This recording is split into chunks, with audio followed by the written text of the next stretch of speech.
Today's episode is sponsored by Bitcraft Botanica.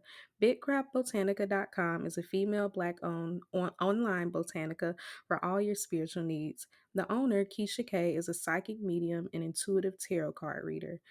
Get $25 off your first ancestral reading with code Hoodoo Mama. That's spelled HOODOOMAMA. Get to know Keisha K and follow Bitcraft Works on Instagram and TikTok. Let's start the show.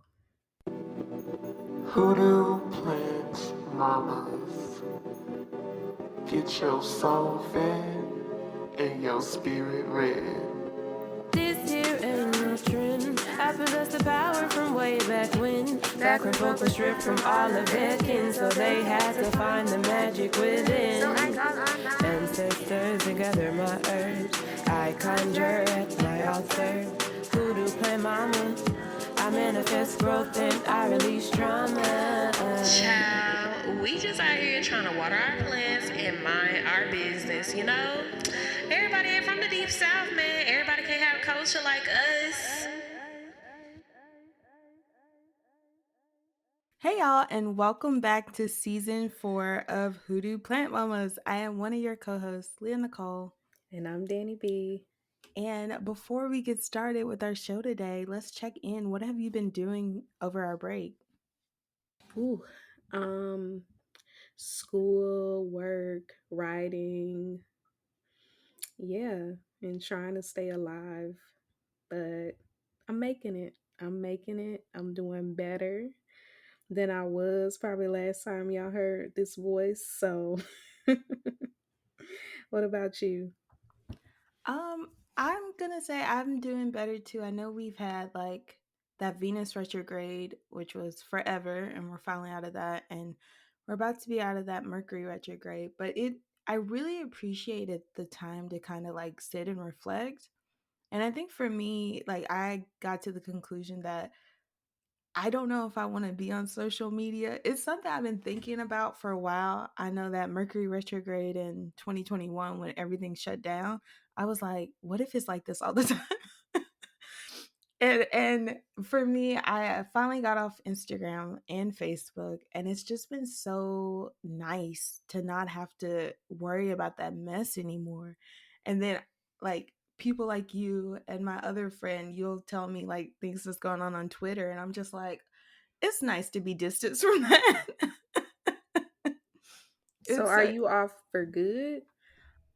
my accounts are just deactivated, so I can go back Okay. in and reactivate it if I feel like it, but right now I don't feel like it. I feel So, that. Well, let's get into some gratitude. What are you thankful for today? um I'm going to say I am thankful for my health. It is something that I kind of took for granted in 2021. Um and I finally started treatment, and I am feeling like I'm feeling amazing. So I'm very grateful for that. What are you grateful for?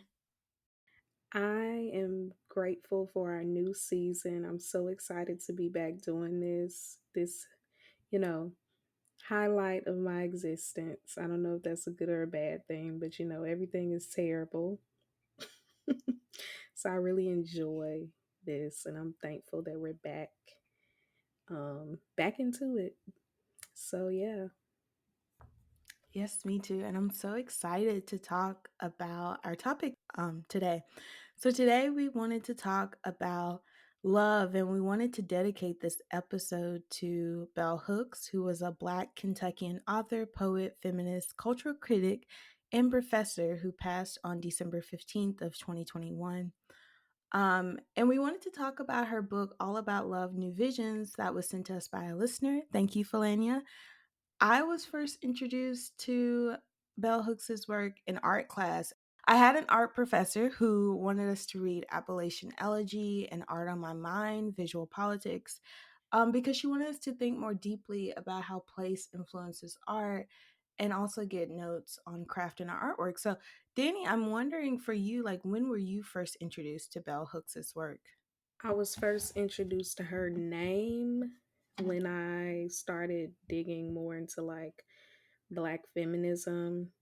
I always tell people white feminism found me first in distress. And I escaped its clutches. And I had never read her where I'd seen quotes and that kind of thing. I think eventually I had read some of her essays, but All About Love is like the first book by her that I've read.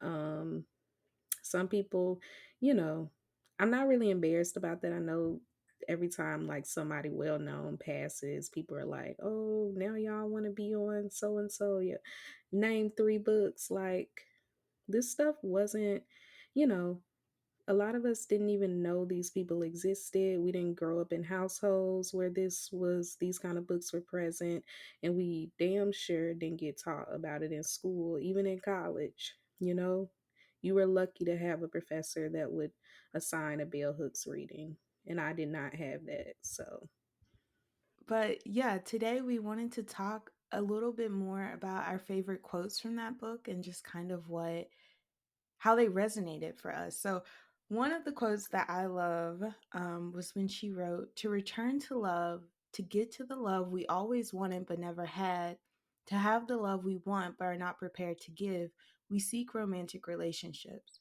We believe these relationships, more than any other, will rescue and redeem us.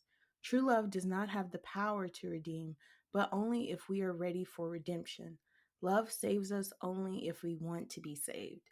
And I really love that last part where she was talking about true love does have the power to redeem, but only if we are ready for redemption. And that was something she talked about a lot when she was talking about her struggles in relationships. She would be with these men who wanted to be loved, but were not ready to do the work of actually loving someone else.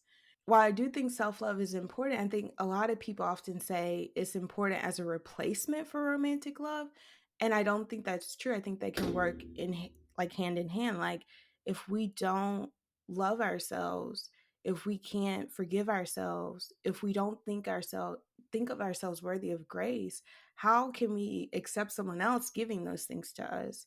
And I think that is kind of where the self-love part comes in, but I do really have a problem when people try to use it as a replacement instead of as something that works with romantic love. yes.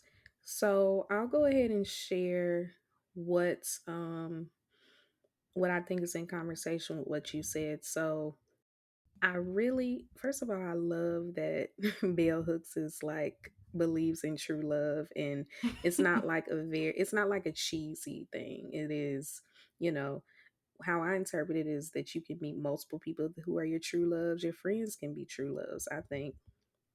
Um, and so I really wanted to highlight this passage from the chapter about redemptive love because I still think it goes in conversation with this idea of like people demanding or insinuating that self-love is a replacement for romantic love, or that you lack something in yourself if you desire it. So Bell Hooks says, when I would talk about my yearning for a loving partner, people told me over and over again I did not need anyone else. They would say I did not need a companion and or a circle of loved ones to feel complete, and that I should complete inside myself, or I should complete myself. While it is definitely true that inner contentedness and a sense of fulfillment can be there whether or not we commune in love with others, it is equally meaningful to give voice to that longing for communion. Life without communion in love with others would be less fulfilling, no matter the extent of one's self love. And like I said, I know that's right because we are literally social beings. I just think it's so wild. And it's all and I feel like a lot of people that say this are in relationships, they're married or they ran a long-term relationship and now they're like trying to find themselves because they've literally never been alone. And you're telling people who we done had a lot of time to find ourselves and you never stop. And so I just love that she says like, hey, this improves your quality of life. This is something that is fulfilling and it's something that matters. And it is not like, um, it is not in conflict with self love. Amen. So another quote that I loved is when she was talking about how people treat relationships as disposable. She wrote, relationships are treated like Dixie cups. They are the same, they are disposable. If it does not work, drop it, throw it away, get another. Committed bonds, including marriage, cannot last when this is the prevailing logic. Most of us are unclear about what to do to protect and strengthen caring bonds when our self centered needs are not being met. And this was something I definitely struggled with, because I thought if someone was flawed, then they weren't for me. And a lot of the times it was like my own unwillingness to accept that I was flawed. Like I'm thinking, oh, I'm trying so hard to do everything right. If this person isn't trying so hard to do everything right, something must be wrong with them. And therefore this relationship cannot work. When a lot of times I was not accepting that, like, for me, it is okay if I'm not perfect. I'm still worthy and deserving of that relationship. And also for someone else, it is okay if they're not perfect. And I really get upset with that when people will use that, oh, if you're not in a relationship, something must be wrong with you. And it's like, maybe something is wrong with you, but that still does not mean you're not deserving of a relationship. It's something wrong with a lot of us. Let's start there. Yes. Yes. And I get so upset with that. But then also when she talks about um when our self-centered needs are not being met, I hear so often people will be like, oh, this person is good, they do all of these things, but there's this one need that they're not meeting, so therefore they're not good for me. And it's like, girl, nobody is going to meet all your you can't even meet all of your needs. Like, we have needs that have to be met by other people, and then we have needs that have to be met by ourselves. Like, no one's going to fulfill every last one of those needs. So yeah, that was a lot in that quote, and I really love that. I love that because I was literally just having a conversation with a friend about non-negotiables and like what you desire in a partner. And we were talking about how you have those things where it's like you're not flinching on, this is a must. And then you have some things that you would like that would be nice about that partner, but it's like if they don't have it, okay, because nobody's going to have every single thing you write down on your little list of things that you want for a partner, but you have those established boundaries of what you don't want and what you would like and that kind of thing. And then, yeah, and go from there. So I love that because I probably used to be in that boat too. Nobody can complete us. Nobody can um nobody can be perfect for us. You know what I mean? And I also want to add the thing about how love is a choice. Love is a choice. You just it's something that you work at. It's not always going to be a, oh, you're the one. We do, she talked about how we do meet people we feel a connection with. That it literally doesn't mean love. Most of the time it's just like, you sexy, what's up? Or, whatever. But yeah, it is something intentional that you do and that you have to work for and that you have to choose every day. And so, yeah. I'm glad you brought that up because I do see couples sometimes and they are very pretty. They have a very pretty family and they end up not working, and people would be confused. And it's like, everyone's pretty. Why isn't it working? But I'm like, you can't build a relationship off of pretty. She says that erotic love is not enough, like, or erotic attraction, that essentially sex ain't Yeah. enough. Yeah. Something else she said was, only love can heal the wounds of the past. However, the intensity of our woundedness often leads to a closing of the heart, making it impossible for us to give or receive the love that is given to us. And so on MLK Day, one of our listeners, Sharice Morris, who's also a writer, she wrote about her difficulty accepting love as a liberatory force. And so she's mainly talking about how annoyed she was when she heard MLK say, the way through all of the hatred and systemic oppression was love.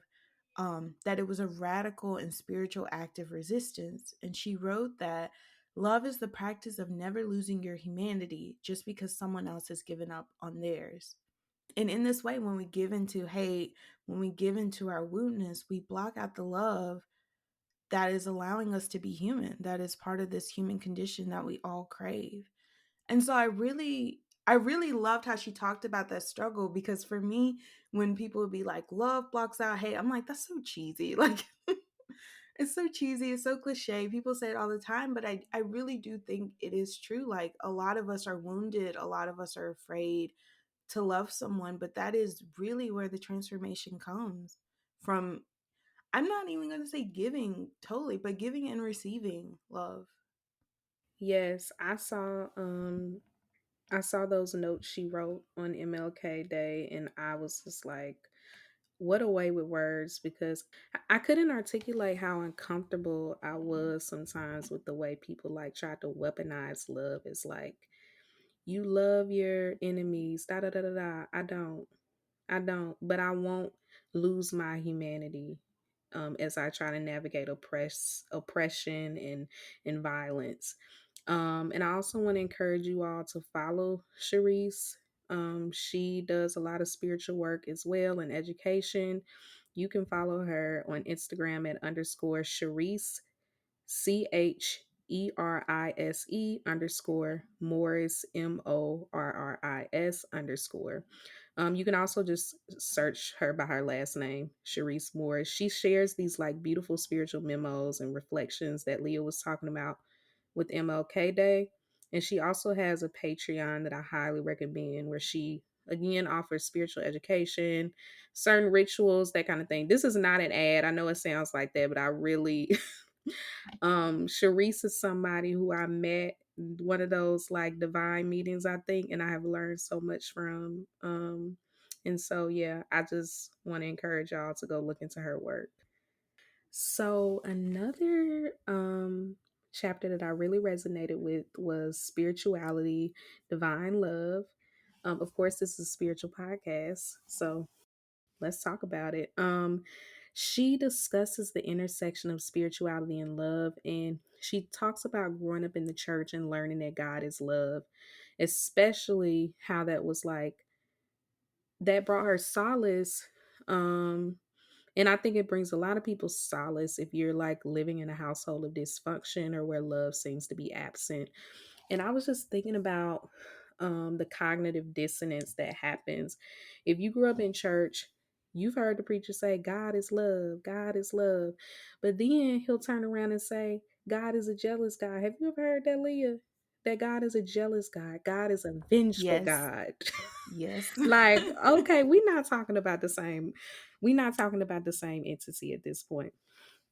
And also insinuating that God doesn't love certain people. God doesn't love gay people, unwed mothers, sex workers, whoever, you know? And it was difficult for me, even as a kid, to associate God with that. And it led me to a lot of feelings that I just could not articulate, even well into like a young adulthood, when I struggled with like my identity and religion and whether or not I was worthy of love or even God's love. And so there was a passage that I'm going to read that I think speaks to that. Our national spiritual hunger springs from a keen awareness of the emotional lack in our lives. It is a response to lovelessness. Going to church or temple has not satisfied this hunger surfacing from deep within our souls. Organized religion has failed to satisfy spiritual hunger because it has accommodated secular demands, interpreting spiritual life in ways that uphold the values of a production centered commodity culture. This is true of the traditional Christian church as it is of the New Age spirituality, period. It is no it is no accident that so many famous New Age spiritual teachers, looking at you, Twitter, link their teachings to a metaphysics of daily life that extols the virtues of wealth, privilege, and power. And I'm sorry, a word, because we talk about prosperity gospel and Joel Osteen and wherever he is in his bunker. um, but there's a big issue of that in spiritual traditions too.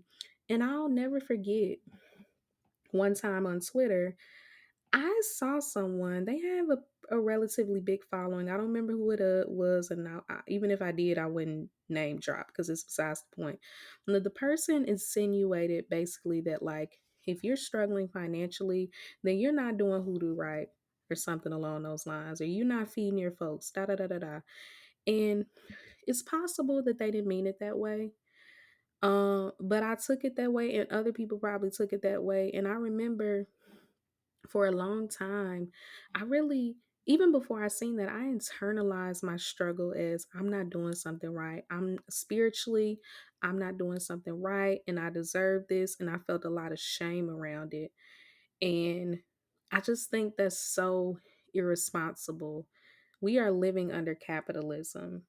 Like, yes, when my needs are taken care of, even when I'm in a bind and I'm like, oh Lord, what's happening, the money comes. But I'm also extremely blessed and privileged. I have a community, I have people that I can lean on if I'm in a bind. And some people don't have that, and I don't think it has anything to do with, you know, your spiritual enlightenment. You and your prosperity does not mean that you're spiritually superior. And a lot of that is it's really replicating the same issues that we see with the church, that these people claim that they are critiquing, or claiming that, this is a radical act. Let's lean into these spiritual traditions, but you're still being very capitalist and greedy in how you approach it. So yeah, what are your thoughts, Leah? Because I'll go on a tangent. Like you, I also push back against the prosperity gospel. I'm not rich, I probably got $20 to my name, but that doesn't mean I'm not doing hoodoo right. And that also doesn't mean I'm not lacking either. Like, I'm going to quote the Bible on this, not verbatim, but it says, "Do not fear for tomorrow will take care of itself." And then it talks about the birds in the field. Are they not clothed? Are they not fed? Stuff like that. And it's just like, I think a lot of times we get really caught up in what success is, and we think success is having $1 million, having surplus, being greedy.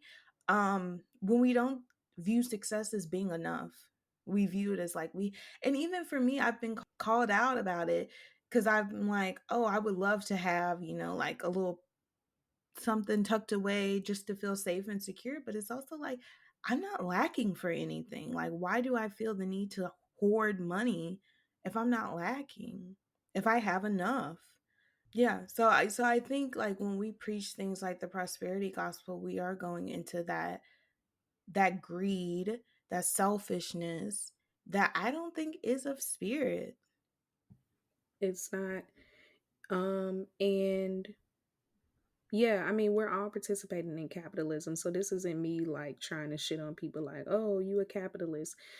But I do believe, I also think people don't know what a capitalist is. Capitalists are people who control the means of production. Most of us are not capitalists. yeah, a lot of us ain't winning at that game. But I think Yeah.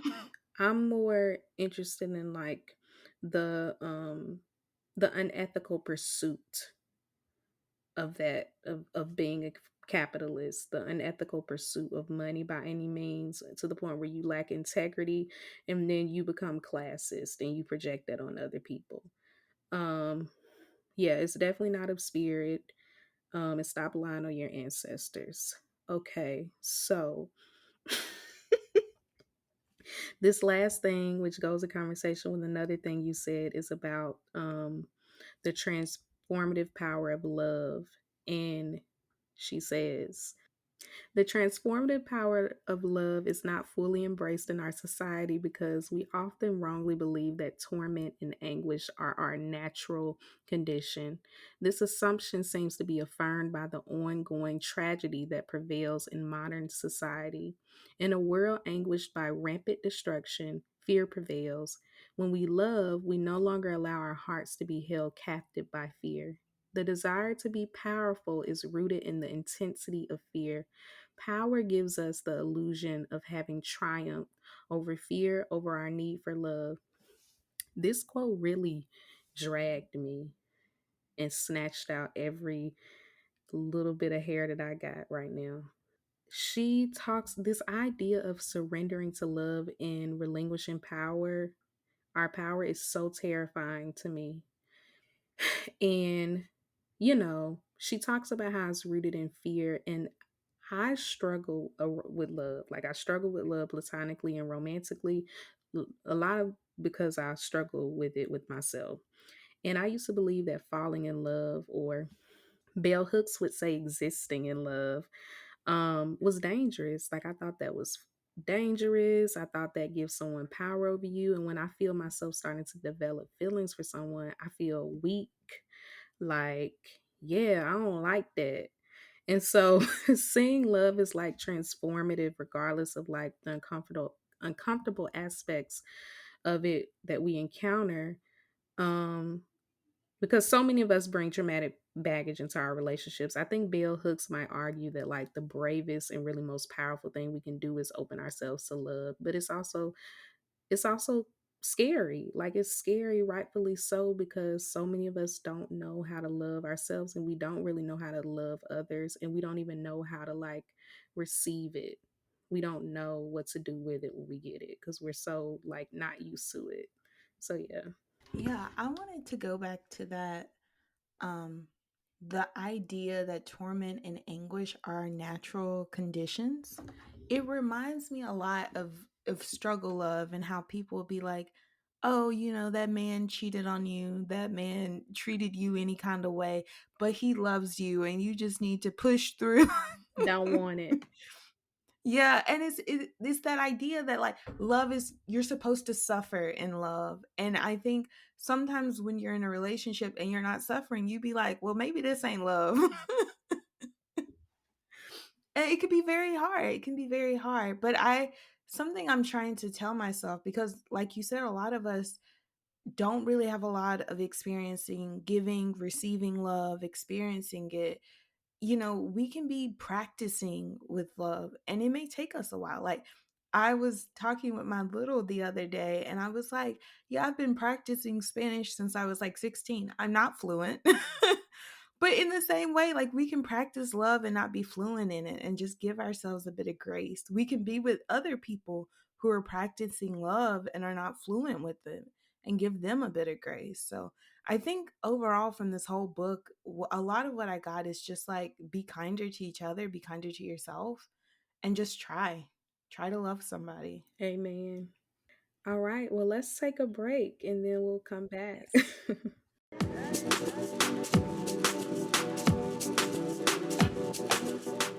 To support this podcast, you can follow us on social media. We're on Twitter at Hoodoo Plants and Instagram at Hoodoo Plant Mamas. You can also rate and review us on Apple Podcasts and Spotify. I also want to thank our listeners who have rated us on Spotify. It's a very new feature, and we've already gotten, I think, about 17 5-star ratings. So thank you guys. You can also join our Patreon. We have a $2 tier for those who want to give every month to show their support. Our $5 all access tier includes monthly minisodes, newsletter, and plant content.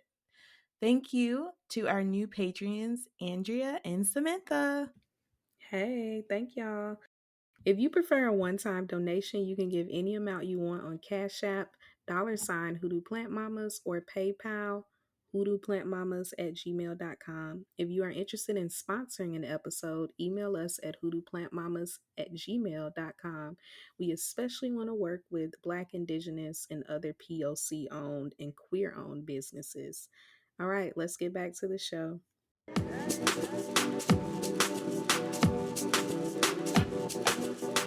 Okay.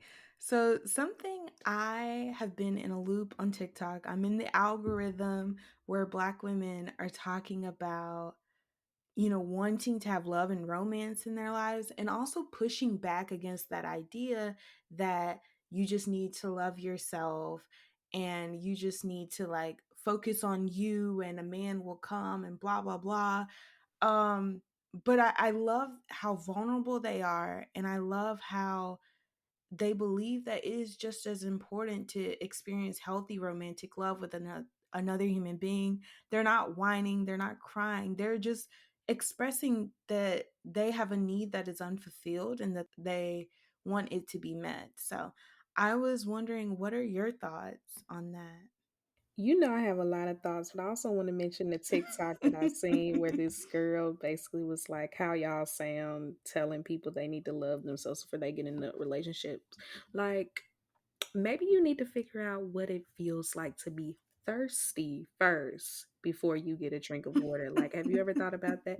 So, anyway, um, I am there with those people. I'm so glad that, it's nice to know that your experience is not an anomaly. I think a lot of people, I don't feel like it was like a very public kind of conversation. Nobody wants to admit, like, hey, I really struggle meeting people. It seems like I never can have or have never had a like real relationship. And I want to add, for the people that push back against people that publicly, or maybe they share with you in confidence that like they desire a relationship, it's not always about like having someone. That's the first thing, because a lot of people look at the desire to have someone immediately as ownership, as you want to be with someone monogamous, you want da da da da, you want forever.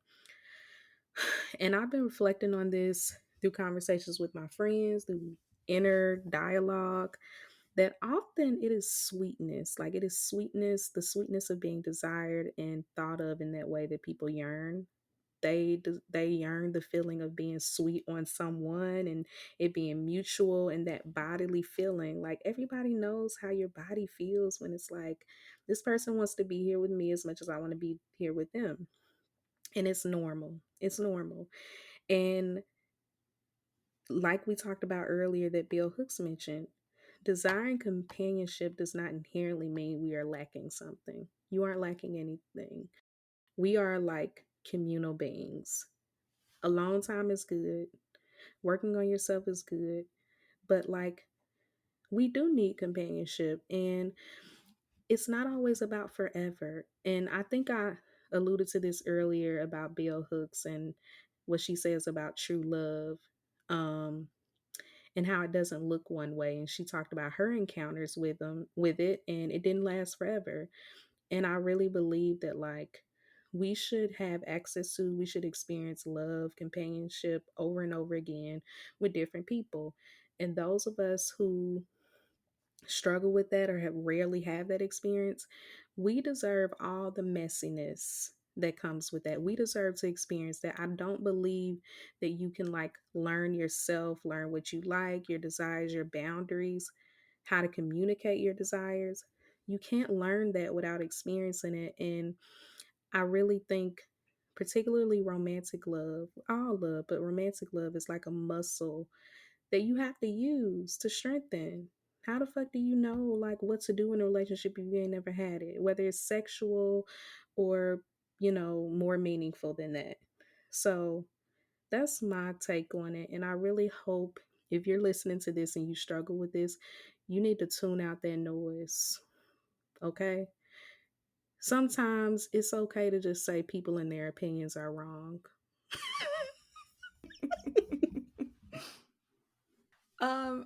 I wanted to add something about this. One thing I find interesting is how often, like in the South, or at least in Mississippi, there is this like pressure for women to be, I would guess, married by 30. But there's also the same pressure for men. Like, I know a lot of men who are nearing 30, and all of the women, all of the people around them are trying to like match make him, trying to find him a wife, all of these things. Not once has anyone ever been like, have you just worked on yourself?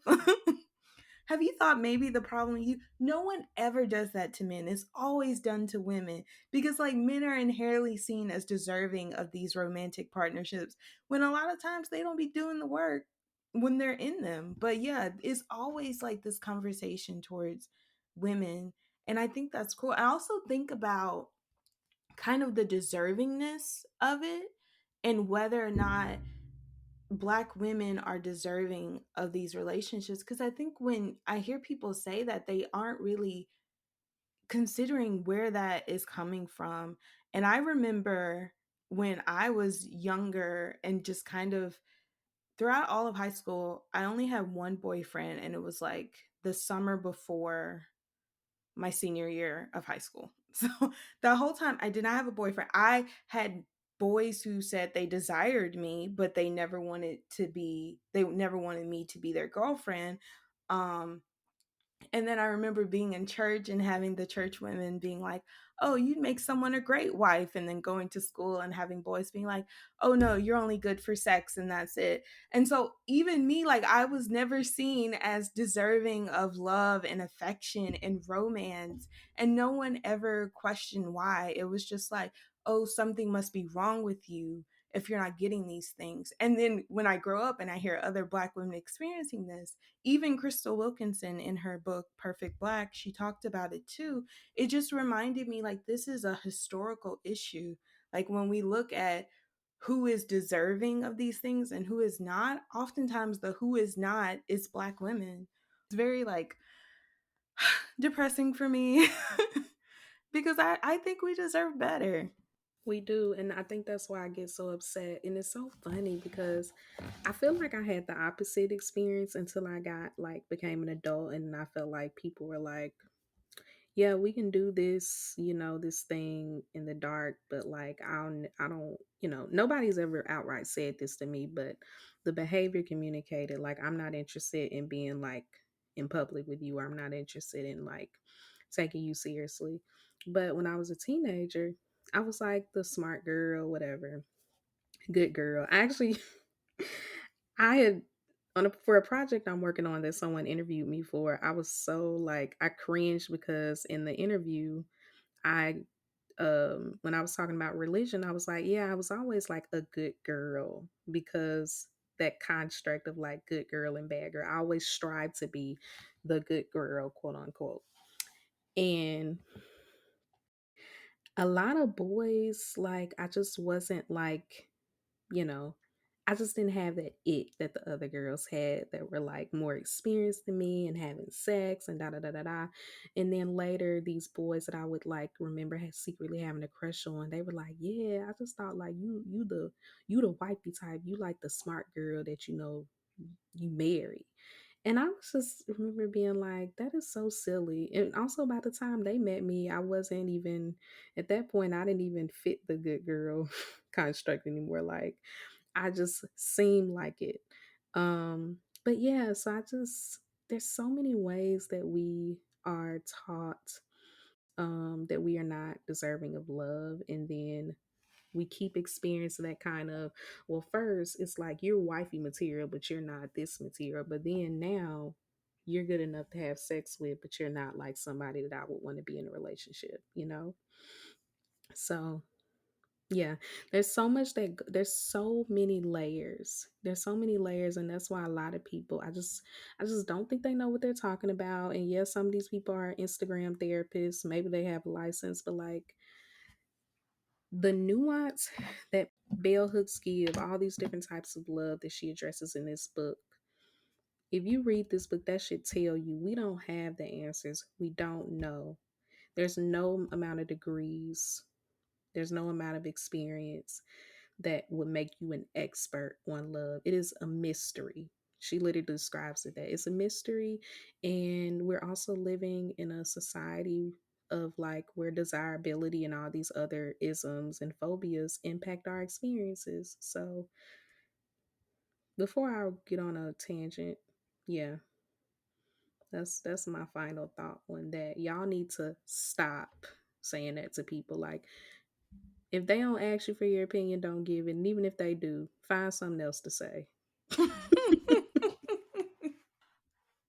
I just like I think for me I just get really upset cuz a lot of the Black women who were on TikTok and talking about this, they were actually responding to other Black women. And then a lot of what I see online, like when you were talking about wifey material, like I see people like Cardi B, there was pushback against her cuz she's married with kids, and people are like, "Well, she doesn't deserve that." And then when she got cheated on, they were like, she needs to be grateful that she's married. And the same thing with Megan Good when she married that pastor. People were like, well, she's not the first lady material. It's always these things. But when we think about it, I'm like, historically speaking, no Black woman has ever been the wifey material. at least in this country. So it's like when we keep pushing these things on each other, it's we're replicating these like systems of white supremacy, patriarchy, and this idea that black women are inherently only good for breeding, not for love, not for romance, not for affection. Yeah, essentially. Well, I am thankful that Bell Hooks left us with this offering. Like, this is a book that it feels like a Bible. There are certain books I read where I'm like, I'm gonna have to keep this and just keep reading it over and over again, going to it for like quotes, like scriptures. Um, and yeah, I don't know. I just hope that we as a community can heal our relationship to love, and I hope that, the people who are well meaning in the whole you got to love yourself first. Like, I hope they understand. Most of us don't, a lot of people think they love themselves. A lot of us don't even understand. Like, we don't even understand what love looks like in practice. It's you can talk the talk, but are you really love should be your ability to love should be reflected in your community relationships towards your children. Mm-hmm. Go back and listen to Children Are Divine, because that's another thing. We might have to talk about that again. Um, with your parents, if you talk to them or whatever, friendships, how are you putting love into practice? How are you really moving in a way that is of love? So, yeah. Yeah. And my final thoughts is I just want us to be have a bit more grace towards each other, and towards ourselves, because this is love, and loving is not easy. Um, and it's going to take time to learn how to do it. So, yeah.